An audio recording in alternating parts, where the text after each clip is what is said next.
Assalamualaikum warahmatullahi wabarakatuh. Perkenalkan, nama saya Yudiansa, NIM 1920 60 30 50, Prodi S1 Perbankan Syariah.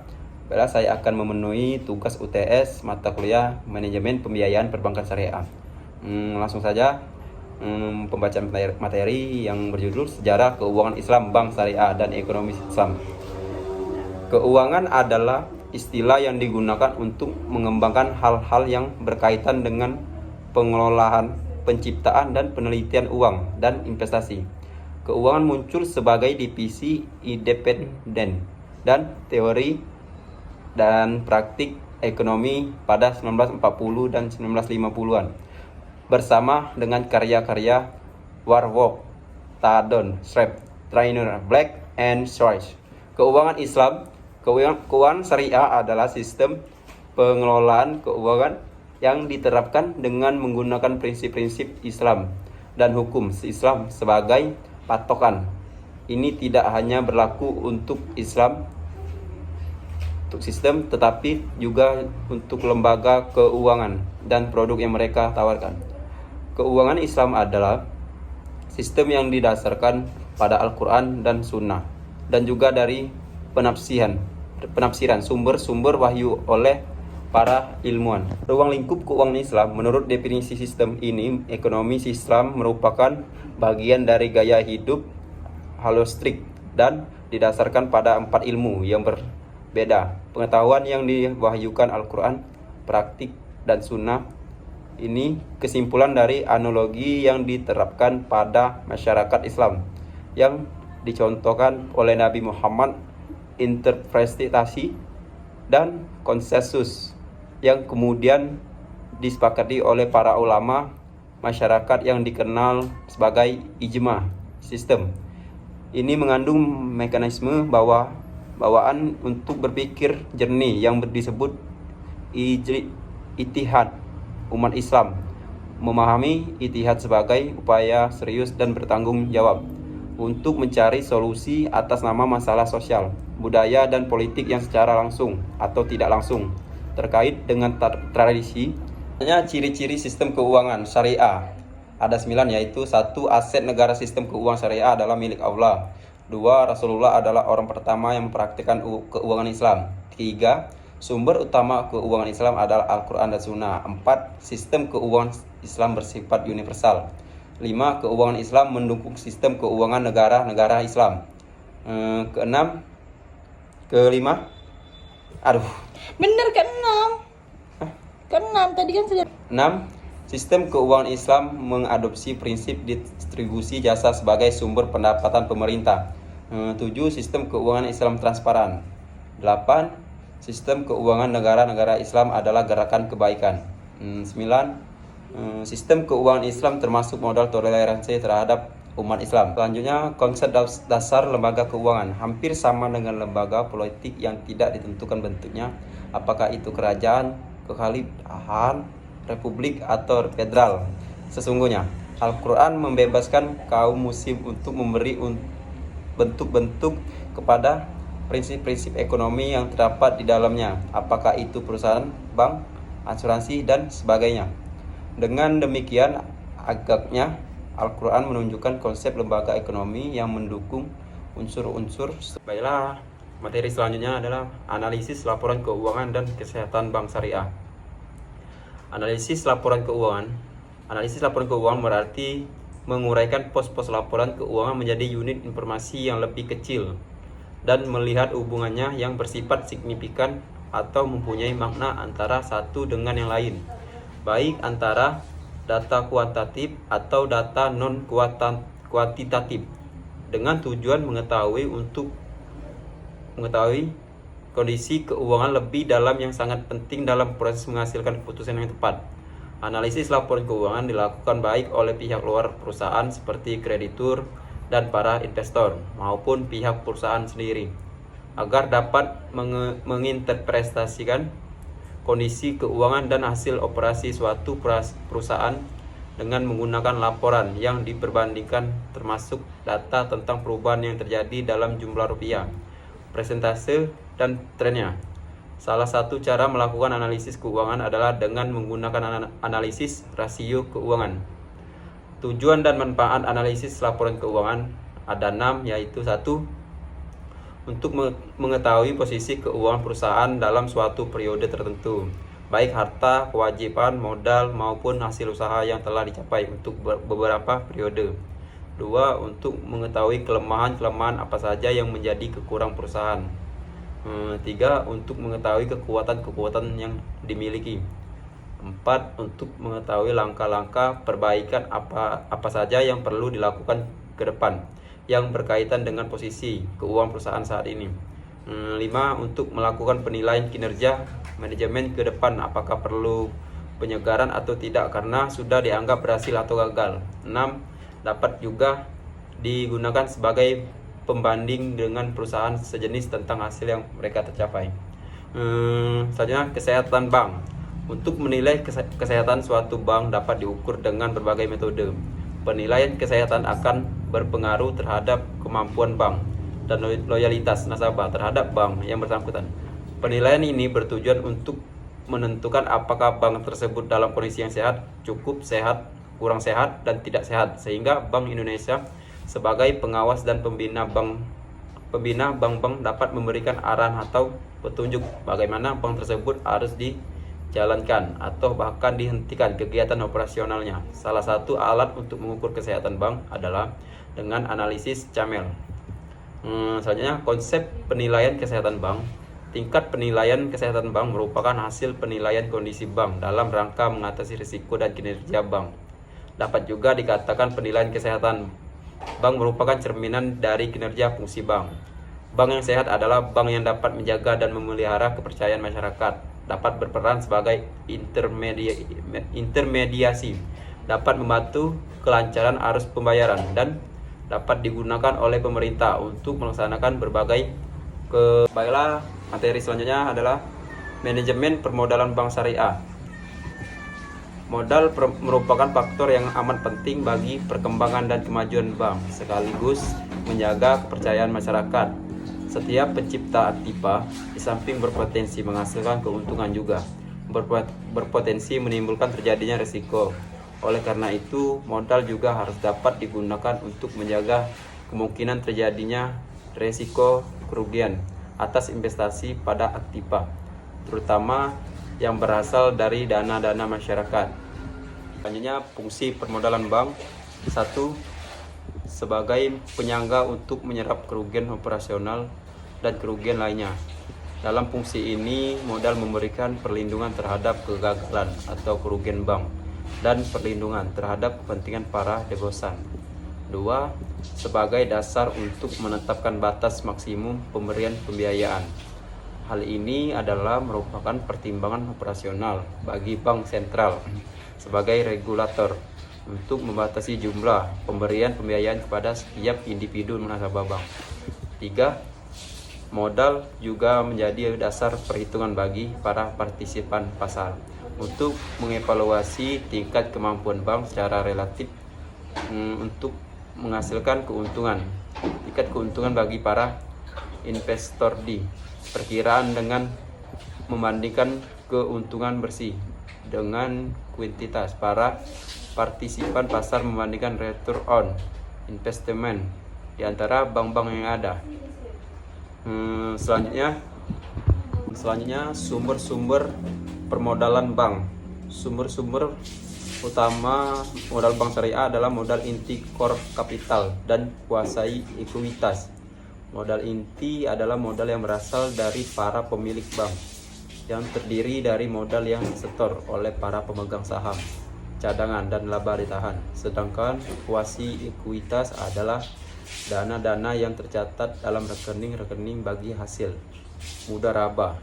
Modal inti inilah yang berfungsi sebagai penyangga dan penyerap kegagalan atau kerugian bank dan melindungi kepentingan para pemegang rekening titipan, wadiah atau pinjaman, terutama atas aktiva yang didanai oleh modal sendiri dan dana wadiah atau core. Selanjutnya, modal dibagi dua. 1. Modal inti. 2. Modal pelengkap. Modal inti terdiri dari modal setor, yaitu modal yang disetor secara efektif oleh pemilik. Bagi bank milik operasi, modal setor terdiri dari simpanan pokok dan simpanan wajib para anggotanya.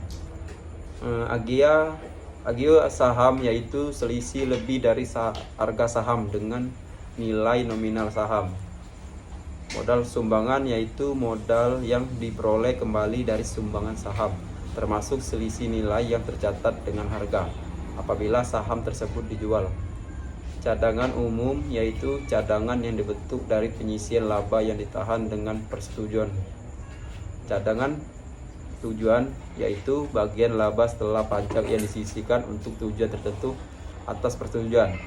Laba ditahan yaitu saldo laba bersih setelah pajak yang oleh diputuskan untuk tidak dibagikan.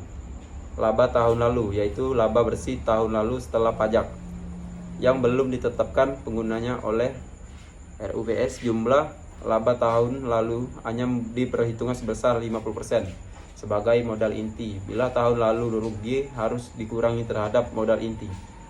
Laba tahun berjalan yaitu laba sebelum pajak yang diperoleh dalam tahun berjalan. Laba ini diperhitungkan hanya 50% sebagai modal inti.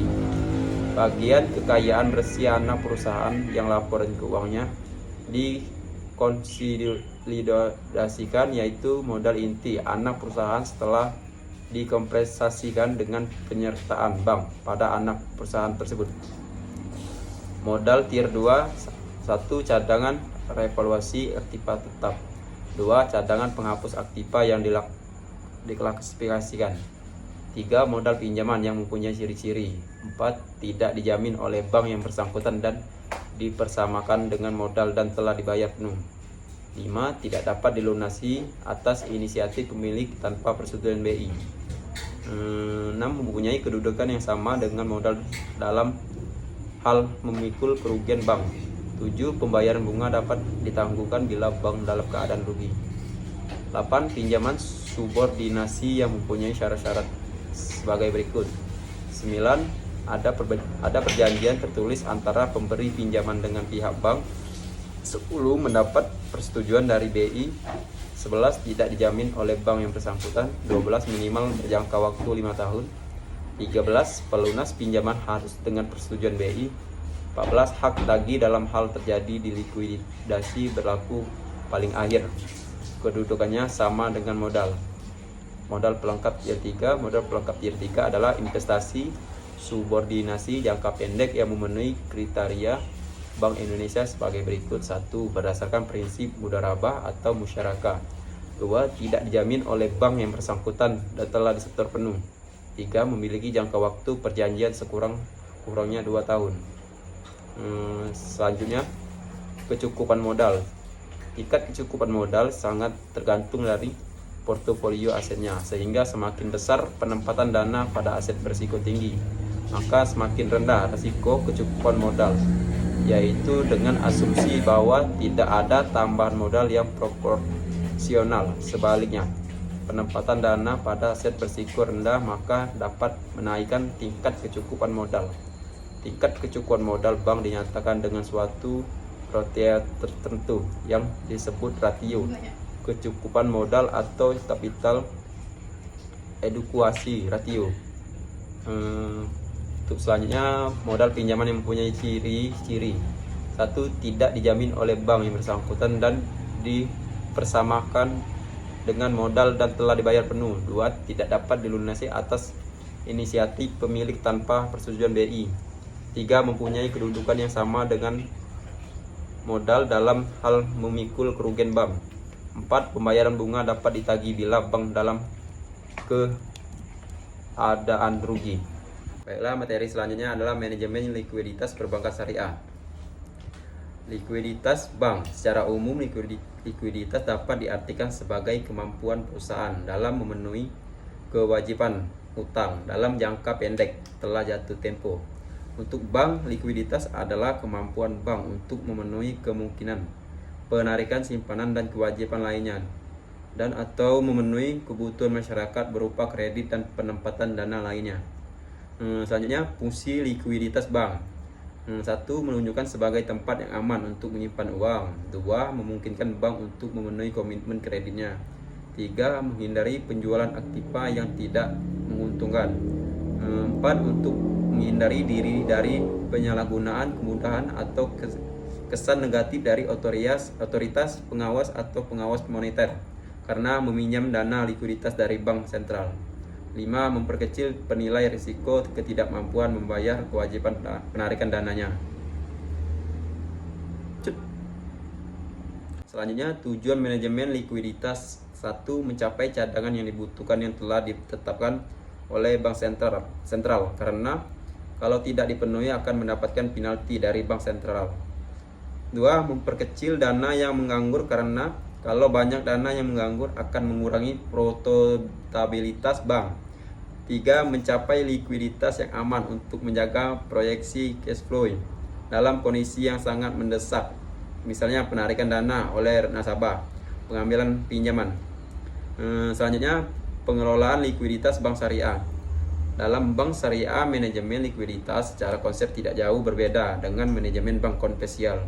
Yang membedakan hanyalah pada akad yang digunakan ketika melakukan kontrak.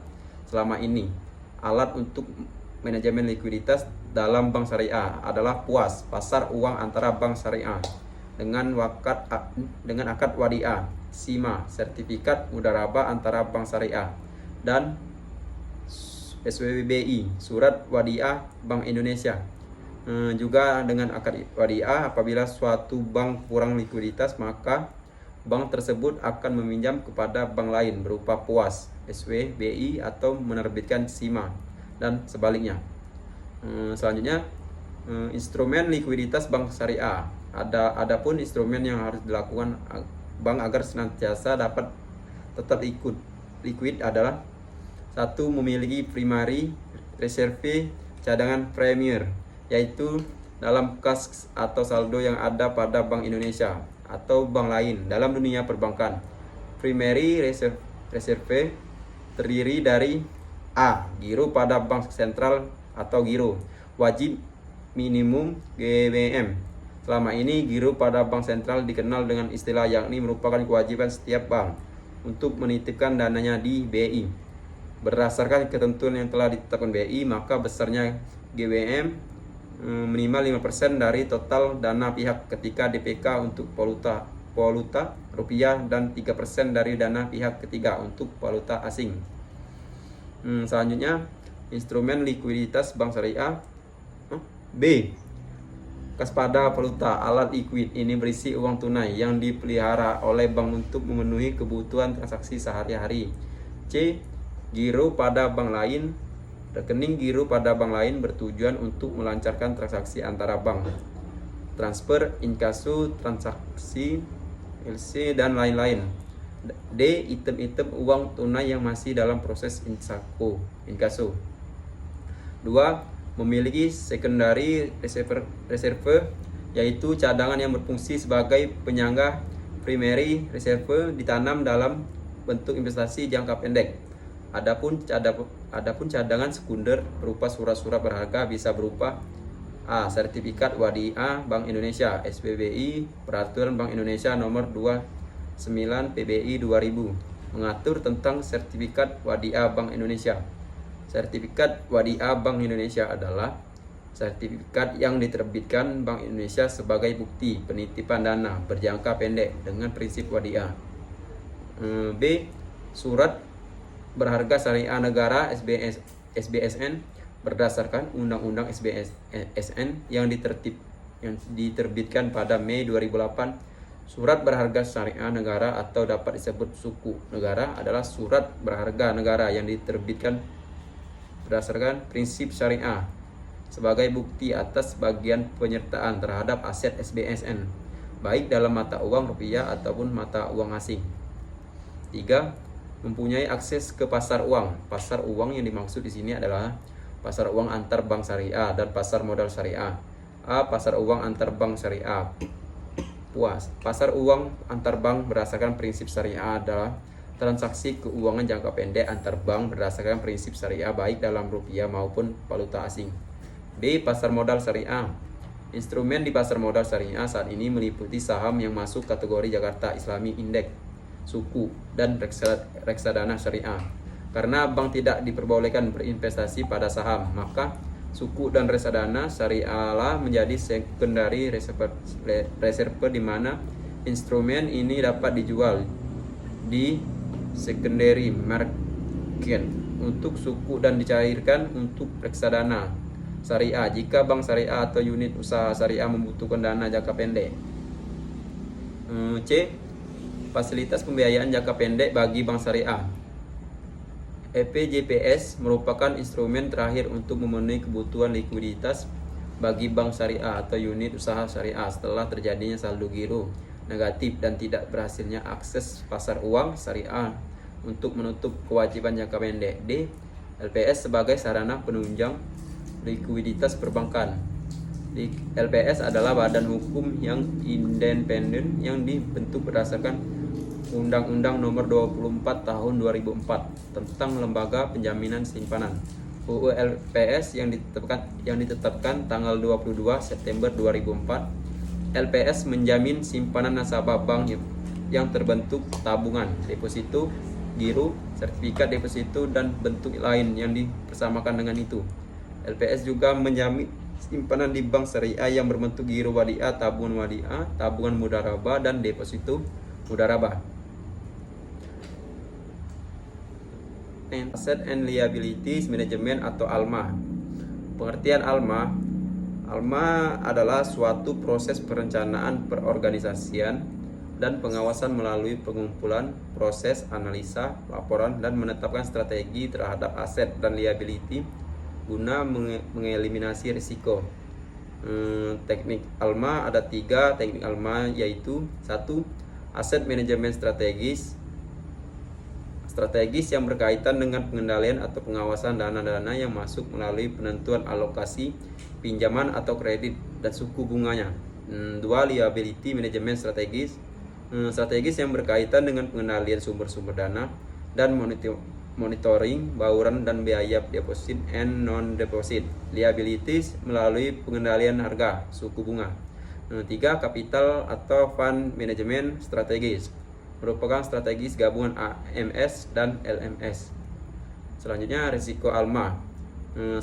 Risiko likuiditas, yaitu risiko yang disebabkan oleh ketidakmampuan bank mengelola kelebihan atau kekurangan dana dalam kegiatan operasional. 2. Risiko suku bunga, yaitu risiko yang disebabkan karena posisi reviewing aset liability tidak searah dengan perubahan suku bunga. 3. Risiko nilai tukar, yaitu risiko yang disebabkan oleh posisi aset dan liability dalam mata uang asing tidak secara dengan perubahan nilai tukar. 4.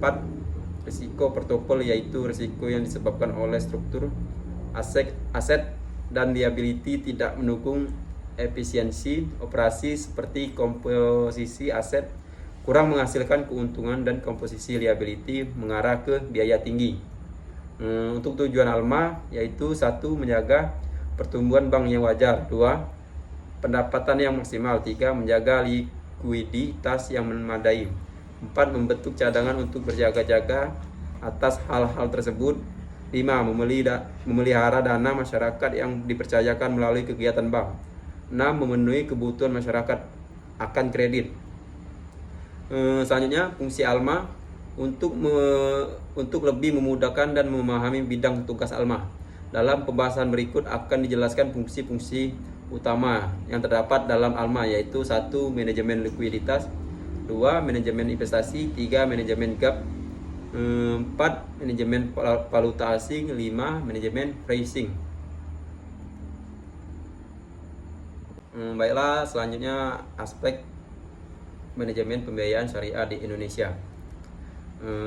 Manajemen perbankan syariah pada dasarnya fungsi utama BMT tidak jauh beda dengan bank konvensional pada umumnya, yaitu menghimpun dana dari masyarakat kemudian menyalurkan kembali atau lebih dikenal sebagai fungsi intermediasi. Adapun pengertian untuk pembiayaan menurut berbagai literatur yang ada sebagai berikut.